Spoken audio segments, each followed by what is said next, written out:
Clarrissa Michele Winchester was born in Greenville, South Carolina on July 20, 2000, to parents Michael and Melinda Winchester. By late 2021, 21-year-old Clarrissa had been in a relationship with Tyler Wilkins, who you might remember from the case of Jordan Cheyenne Nebling, who disappeared on October 11, 2020. Unfortunately, Clarrissa would suffer the same fate. Wilkins was known for being an oddball and a compulsive liar. On December 2, 2021, during one of their breakups, Clarrissa and her father went to the home that she and Wilkins shared to retrieve her belongings. While there, he discharged a firearm in the direction of Clarrissa and her father as she attempted to retrieve her stuff from inside. For that incident, he was arrested and charged with attempted murder and for pointing a firearm at them. 11 months later, while out on bail, the two rekindled their relationship, and she became pregnant with a boy that she planned to name Grayson Kane Winchester. On November 9, 2022, 6 months into the pregnancy, Clarrissa strangely went missing.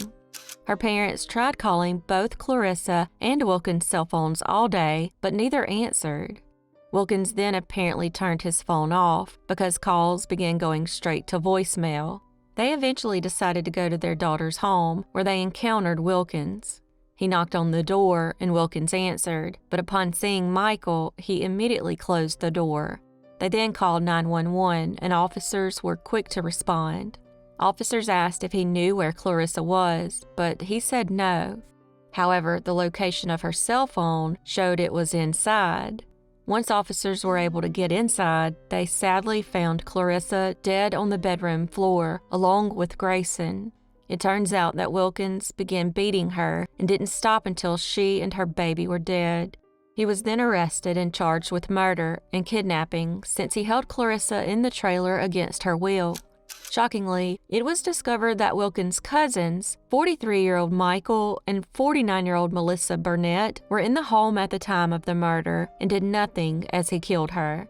They were both arrested as well and charged with misprison of a felony, which basically means they concealed a felony and never reported it. This is not the first death in the home. Michael Burnett's son, Joshua, took his own life, and it was 6 hours before the body was found, even though Michael was in the house the entire time. In the end, Wilkins pleaded guilty to murder and was sentenced to 45 years in prison. He's still a suspect in the disappearance and presumed murder of 19-year-old Jordan Nebling. The day she went missing, she called Wilkins to pick her up when she found herself in a bind because the car she had borrowed from a friend broke down and she needed someone to pick her up. She pulled into a driveway and called the car's owner and Wilkins. The residents of the house then saw a man who looked like Wilkins pick her up around 1:30 p.m. that day.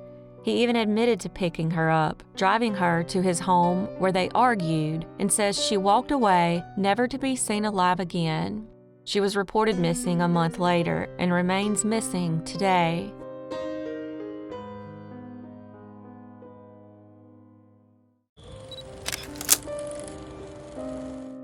Deborah Liles, who went by Debbie, grew up in Jacksonville, Florida. In 1975, she married her high school sweetheart Michael Liles, who went by Mike.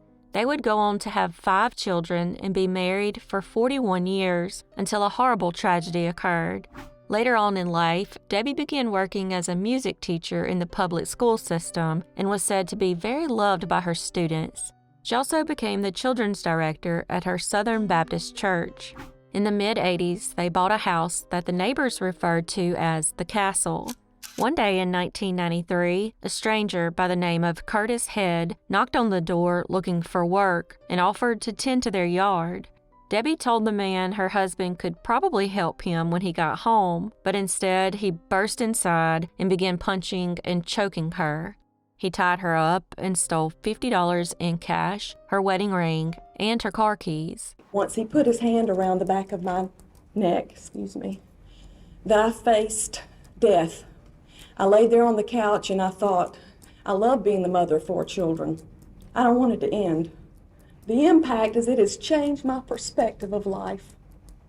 I love life, but I've had an event happen to me that should only have happened in the movies. Thankfully, she survived the horrible ordeal, but their run-ins with criminals would not end there. Over the years, they had bikes stolen, CDs from their car, and even an entire gazebo from their yard once. She and Mike then became heavily involved in a group called Stop Turning Out Prisoners, a group that lobbied for tough-on-crime legislation. Over 2 decades later, after the first attack, Debbie would come face-to-face with evil once again. On March 23, 2017, 62-year-old Debbie was home alone when a 24-year-old man named Adam Christopher Lawson Jr. quietly broke into their home. He lived nearby and had just finished serving a 6-year sentence for burglary. Once inside, Debbie spotted him and grabbed a club to try and defend herself, but it was of no use, and he ripped the golf clubs out of her hands. He then chased her down the hall and into the kitchen, where he beat her to death with the club. Before fleeing the scene, he ransacked the house and stole 2 TVs, a laptop, a record player, some frozen food, and their Buick. When Mike came home on his lunch break, he sadly found his wife's body. All her children came into town quickly upon finding out about the murder and hatched a plan to find the killer. They visited nearby businesses, churches, and even a funeral home looking for surveillance footage, and then spent hours going through it. They were able to piece enough video together to show that their parents' stolen Buick had pulled into a trailer park where Lawson lived. From there, investigators were able to track down Lawson and arrest him after finding shoes with Debbie's blood on them at his trailer. They also found a handgun inside, which he wasn't allowed to possess. In the end, Lawson took a plea deal to avoid the death penalty and was sentenced to 2 life sentences plus 20 years for first-degree murder, armed burglary, auto theft, and possession of a firearm by a felon. Sadly, Mike just couldn't survive without Debbie and died on his couch in the dilapidated castle, feet from where Debbie was murdered from stress-induced cardiomyopathy, otherwise known as broken heart syndrome.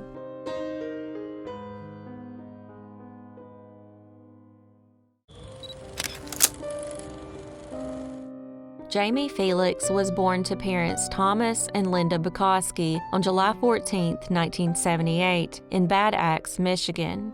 After high school, she earned a bachelor's degree from Western Michigan University. She was described as a very funny and witty individual who was very loyal to her friends. She also loved sports, especially the University of Michigan, and coached basketball.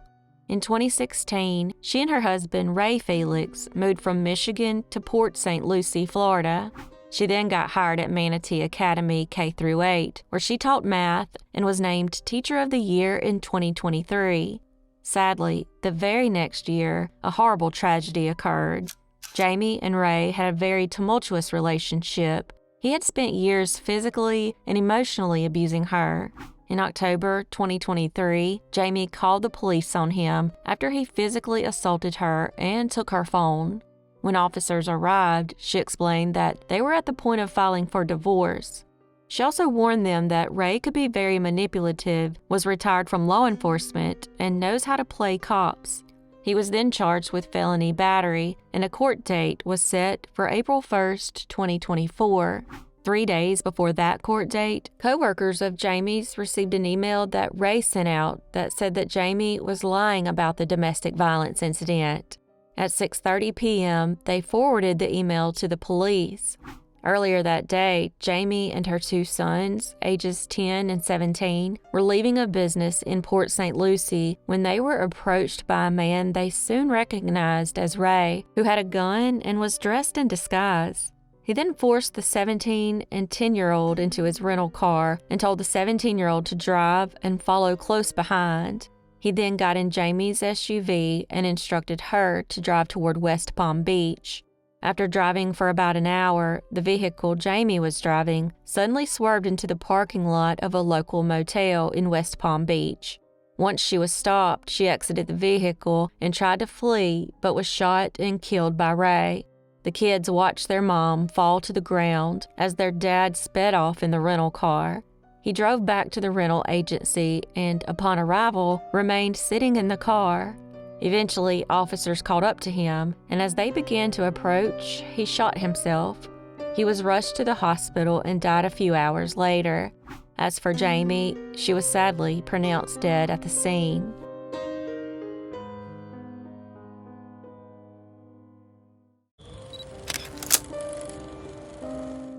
Jenna Nicole Burleigh was born to parents Ed and Jacqueline in Harrisburg, Pennsylvania on November 4, 1994. After graduating from Souderton Area High School in 2013, she earned an associate's degree in liberal arts from Montgomery County Community College. She was described as a fun and unique individual who was known for helping the homeless. In 2017, 22-year-old Jenna was now a junior at Temple University, majoring in film and media studies. Unfortunately, a night out drinking would prove to be deadly. On August 31, 2017, at 1:30 a.m., surveillance footage would catch the moment that Jenna, who had been sitting alone at the bar in Pub Webb after her friends left, met 29-year-old Joshua Hupperterts. He began hitting on her, which she initially refused, but after drinking too much, they left and walked nearby to his apartment, where they engaged in consensual sex. Things got out of control, and at some point, she refused to continue with what he wanted to do, which enraged Hupperterts. He then began physically assaulting her. She was hit 38 times, had a cereal bowl broken over her head, and was stabbed. She fought for her life and was even able to get the knife away from him before he strangled her to death. A biomedical graduate student who also lived in the apartment complex heard Jenna's screams and called Temple police twice. However, when they showed up, they stayed for about 5 minutes each time and left. When Huppertert's roommate, Jack Miley, woke up around 1 p.m. that day, he found Hupperterts alone in the kitchen, cleaning up blood. He also noticed that he had a deep gash on his hand and cuts on his neck. The gash was so deep that Jack recalled seeing bone. He asked him what happened, and Hupperterts said he was drunk and fell into a bush.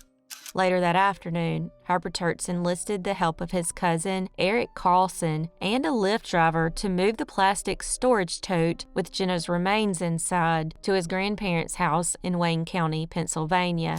Meanwhile, her father had reported her missing after being unable to get in touch with her. That's when Temple police got to work tracking down surveillance video of her final movement. And by the following day, they had identified Hupperterts as the last person seen with her. However, they were unable to locate him, so they reached out to Jack, who was now in New York on a pre-planned family vacation with his sisters. Temple police called and informed him of Jenna's disappearance and said they were looking for Hupperterts and asked if he would try to call him. He agreed, and when he called him, he falsely told him he was in North Carolina, but he was actually at his grandparents' house. Investigators, however, had been tracking Huppertert's phone and discovered his trip to his grandparents' home. On September 2, 2017, 2 days after Jenna's murder, police traveled to the grandparents' home and found Jenna's remains and took Hupperterts into custody. He was then charged with first-degree murder, abuse of a corpse, and tampering with evidence. Also, when they were searching Huppertert's home, they found a pillowcase full of marijuana and $20,000 in cash. Come to find out, Hupperterts had a criminal history filled with drug and alcohol-related crimes. His ex-landlord also said that he was a very destructive and irresponsible individual. The landlord said that most times his grandmother would pay his rent and pay to have things fixed inside the apartment that Hupperterts broke or messed up. In the end, Hupperterts was found guilty of first-degree murder and sentenced to life in prison without the possibility of parole. Jenna's parents then sued Pub Webb for violating the dram shop rule law after Jenna's blood alcohol content was found to be .283, more than 3 times the legal limit. The law holds a business selling alcohol or a person serving alcohol to someone who is visibly intoxicated liable to anyone injured by the intoxicated person. I wasn't able to find the outcome of the lawsuit, though. Thankfully, Hupperterts is behind bars for good and can never hurt another innocent person again.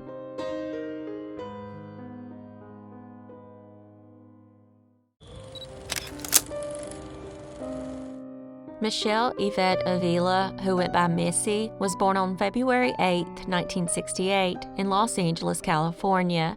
Her parents were divorced, and she lived with her mother, Irene, and siblings in the San Fernando Valley of LA.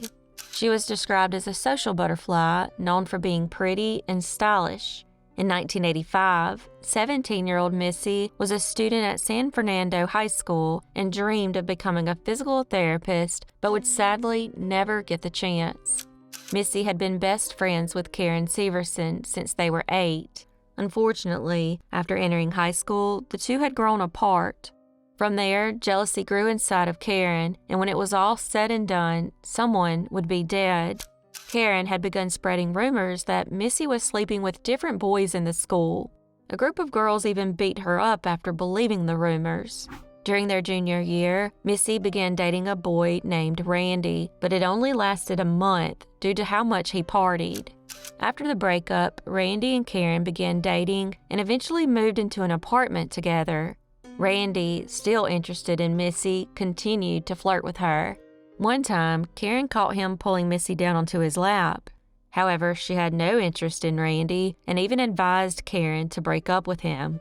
On October 1st, 1985, Missy told her mother she was going out with one of her school friends, Laura Ann Dole. Dole picked Missy up at her home and the two left. 4 hours later, Laura called Missy's mother and asked to speak with Missy. This caught her mom off guard, who responded that she thought Missy was with her. Laura responded that she had dropped her off with 3 boys driving a blue Camaro and went down the street to get gas. Once she returned, Missy and the 3 boys were gone. 3 days later, Missy's body was found by hikers lying face down in a stream at Big Tahunga Canyon in Angeles National Forest. She had been savagely beaten to death. Her hair had been hacked off, her face was battered, and her hoop earrings were ripped out. The case would remain unsolved for 3 years until a girl named Eva Chirumbala came and reported seeing Missy being led into the woods on the day she disappeared by 2 girls. She was asked who the girls were, and investigators were shocked at her response. She said it was Karen Severson and Laura Dole. She said that on the day Missy disappeared, she had taken a 45-minute drive into the mountains, and that's where she saw the 3 girls enter the woods. She stopped and watched, and sometime later, only Severson and Doyle came out. Severson and Doyle were then arrested and charged with first-degree murder. It was determined that they lured Missy to the creek in the woods so they could yell at her about her alleged promiscuity. Both the girls accused her of having sex with their boyfriends and told her she had messed up too many relationships. They then beat and drowned her to death and placed a 4-foot, 100-pound log on her body. Before being caught, Severson had spent the last 3 years helping Missy's family look for the killer. They had no idea the person was right under their noses the entire time. Dole, on the other hand, sent Missy's mother a sympathy card with $20 in it after the murder. In March of 1990, Karen Severson and Laura Dole were convicted of second-degree murder, and both were sentenced to 15 years to life in prison. During a 2002 parole hearing, Dole admitted to coaxing Missy into the water and killing her. She also accused Severson of being the ringleader, though Severson would only later admit to planning to torment her. Severson was released from prison on December 9, 2011, after serving 21 and a half years, and Dole was released at the age of 45 after serving 22 years. After Severson got out of prison, she began promoting a memoir about the crime and her prison experience and made a deal to produce a film. Missy's family sued her in 2015, seeking to take the profits from the sales. Because of this, the state of California passed Missy's Law, requiring entities helping publish works made by criminals to contact the victims' families about the said works. Severson claims the murder was not premeditated and that Missy didn't deserve to die. Yeah, no shit.